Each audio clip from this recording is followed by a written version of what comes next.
Kasus dugaan penganiayaan warga Biren Aceh oleh oknum Pas Pampres menjadi sorotan dan beragam tanggapan dari berbagai pihak. Ya, salah satunya pemirsa adalah Ahmad Syahroni yang merupakan anggota DPR RI. Dalam postingan di akun media sosial Instagramnya, Syahroni berharap agar pelaku dihukum seberat-beratnya. Kami akan berbincang langsung dengan Bang Ahmad Syahroni. Selamat sore, Bang Syahroni. Bang, kita ingin tahu tanggapan Abang mengenai peristiwa ini. Abang juga mengunggah di akun Instagram Abang. Apakah ada sesuatu yang janggal dalam peristiwa penganiayaan yang berujung pada kematian ini?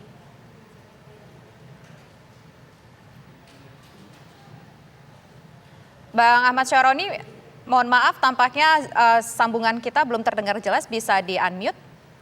Halo? Ya, silakan Bang. Jadi yang pertama, saya sedih melihat kondisi yang dilakukan oleh oknum TNI tersebut. Yang kedua, permasalahan ini kan nanti dalam penyelidikan, ada apa dengan permintaan uang yang 2 kali metodenya sama untuk memeras si korban. Dan yang ketiga adalah, ini harus disikapi dan Panglima TNI, tadi saya sudah baca, untuk meminta langsung dihukum, dipecat dan dihukum mati. Tapi lebih layaknya lagi setelah proses pemeriksaan dilakukan oleh Puspom TNI, lebih baiknya ini disampaikan kepada polisi, karena ada pengaduan polisi, untuk lebih transparan dan terbuka apa yang terjadi pada oknum yang bersangkutan sampai meninggal yang bersangkutan.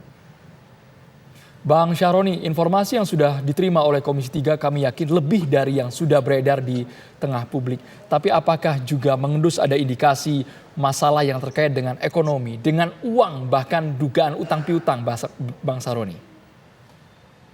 Kalau untuk ekonomi saya rasa nggak terlalu ya. Quote unquote pasti ada sesuatu hal. Misalnya mungkin ada sesuatu yang diduga ada setoran yang tidak cukup. Entah apa yang model setorannya nanti diselidiki oleh Puspom TNI. Soalnya kalau masalah ekonomi semua pada prinsipnya sama. TNI sendiri anggota prajuritnya pun semua pada pokok porsinya sama. Jadi saya ada curiga ada sesuatu yang dilakukan sampai akhirnya begitu kejamnya yang bersangkutan untuk mematikan si korbannya. Sesuatu apakah ada kecurigaan berkaitan, itu. Ya, Bang Syahroni mengatakan bahwa ada sesuatu yang mencurigakan yang bersangkutan dilakukan oleh korban sehingga dilakukan penganiayaan berujung kematian dan begitu kejamnya. Apa mungkin berkaitan dengan dendam, urusan pribadi selain motif ekonomi? Apakah mungkin ada informasi seperti itu, Bang? Jadi mungkin ada sesuatu transaksi yang memang tidak sesuai dan akhirnya si korban dipaksa untuk meminta uangnya dengan segala upaya. Atau yang pertama berhasil diminta 13 juta.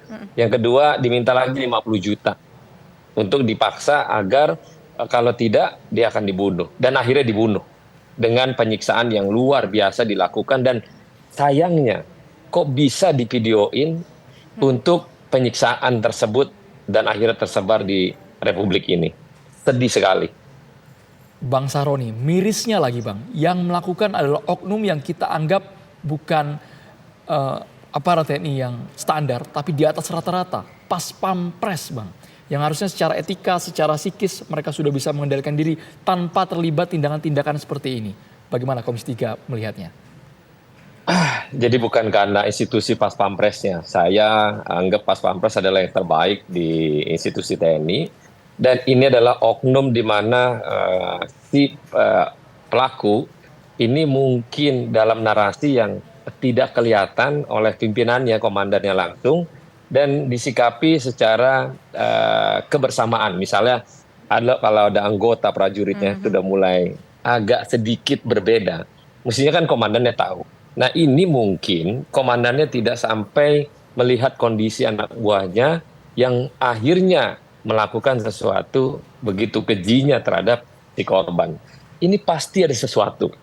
yang akhirnya dilakukan seperti itu. Kalau nggak mungkin sekejam itu. Oke, baik. Terima kasih Bang Ahmad Syaroni atas waktunya sudah bersedia berbincang bersama kami di program Kabar Petang. Kita berharap agar kasus ini bisa diusut secara tuntas seterang-terangnya. Selamat sore, Bang Ahmad Syaroni. Selamat sore, terima kasih.